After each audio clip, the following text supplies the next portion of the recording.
Sir. Well, if I could jump out of order for a second. Will Mr. Cedeno take the stand? Yes. Yes. At the end of the trial? Yes. Last witness. How do you think it went today? Great. What was Because Miss Evelyn, the guidance counselor, corroborated the truth. That Abel was attacked. She said, he got on the phone and said, I'm going to jail or I'm going to get jumped. Right? Yeah, remember that? How do you characterize what happened here? Was it bullying? Was it active self-defense? You tell me. The best way to say this is simply, Abel had been in that school forever and endured a history of abuse. And on that day in particular, since he was repeating 12th grade, the normal support system he had was non-existent. And what happened was he had taken the advice of a female friend of his who was no longer there to buy one of these knives online. And she had told him, look, that's what the women there do. They all have weapons. And you just display it, and that will deter them. And that's what he thought. And remember, This is the Bronx, okay? The school has subsequently been closed because of, well, this was the culmination of why it was closed. the next day, when the janitor was cleaning the room, he found a knife. And they called the cops, remember? And the cops came in and Miss Borko showed up.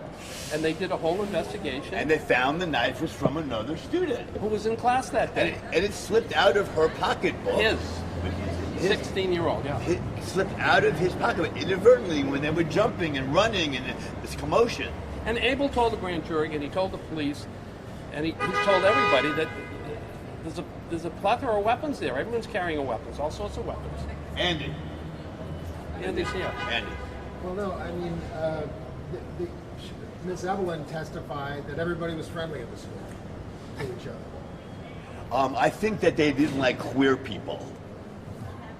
She also said she was aware of DASA, but she was unfamiliar with the form. And when I asked her who was responsible for that, she said Lawler. Now Lawler, Dean Lawler, who testified in the grand jury, and Lawler said there's no gay bullying in the school. They've never filed a single DASA report for gay bullying in this.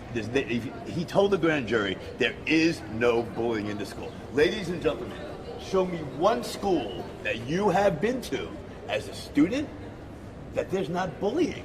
There was, even in my upper class school, there was plenty of bullying. He also said, Lawler told the grand jury, that there are plenty of gay people. They even have trans people in that school. Abel said that's a lie. So let's get it on the record. This was self-defense? Yeah. Justification, which Yes. means self-defense. Was Abel in fear for his life? I'm sorry, Carmen? Was Abel in fear for his life? Yes, Yes. he told that to the grand jury. He told that to the cops. And he told it to Can you say that? Abel was in fear of his life. And he even said, Miss Evelyn, the guidance counselor, even said that she heard Abel say, I'm going to jail and or I'm going to get jumped. But someone also said she hadn't ever heard from Abel that he was bullied, that he had never come to her and said that. What do you make of that? Well, what I make of that is he liked her and they're friends, and he always went to her office. Now, she took care of the 8th, the 9th, and 10th. What was she doing with the 12th grader? She knew exactly what was going on. He would come in, and he wouldn't talk about He it. made her a table. He made her a table. He did other chores They were for her. friendly. So it's called turning a blind eye. If she knows that there's a bullying situation, she has to fill out a report. Then it's got to go to the dean. Then they have to call on the teachers. Then they have to call the students. They have to do a paper trail. And what does that cause? That causes agita among the other teachers, right? And concern among the other students, whose parents then have to be called. You saw that last... Bullying is the biggest issue of, I don't know, the decade? So Miss Evelyn said she was in charge of transfers, but Abel said after the incident he wasn't aware that he was entitled to a transfer to get out of there. But he tried to get a transfer, as you know. He made the request to Keating. He went there with his stepfather and his mother. He tried. They said, you can't. This is your school. You have to stay here. And this record Who said that? Keating. Yes. Who's Okay. going to testify?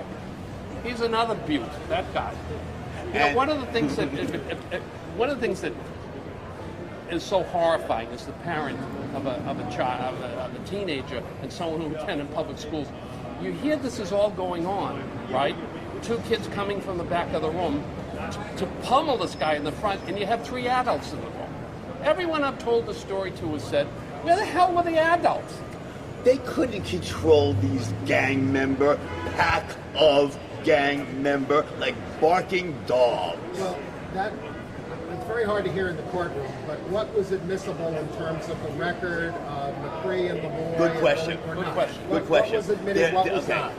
As at this juncture, none of these business records, which are occurrence reports of, I'm going to use this word really liberally, misbehavior, starting from the 4th grade, where Matthew McCree punched somebody so hard as to loosen the other kid's tooth.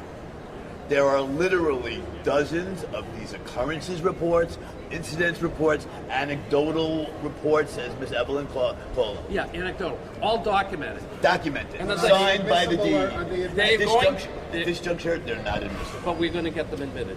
We're going to get them admitted through the dean or the signers of the individual. Yeah, Lawler's coming in here. He testified in front of the grand jury. He will look at those and say, yeah, those are incident reports that happened. Keating's coming in here, and Keating was the reporting teacher on many of these incidents. And the phys ed teacher, for example, who did the first occurrence report.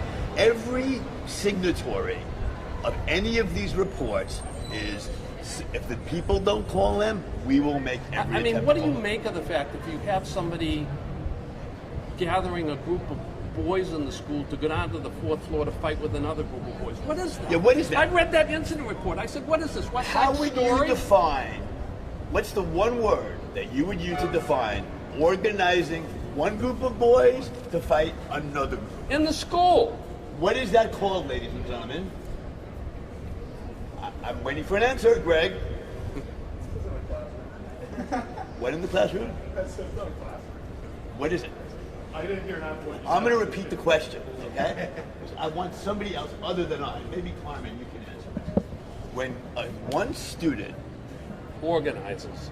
one group of boys, to fight another group of boys downstairs outside the school, what is that called?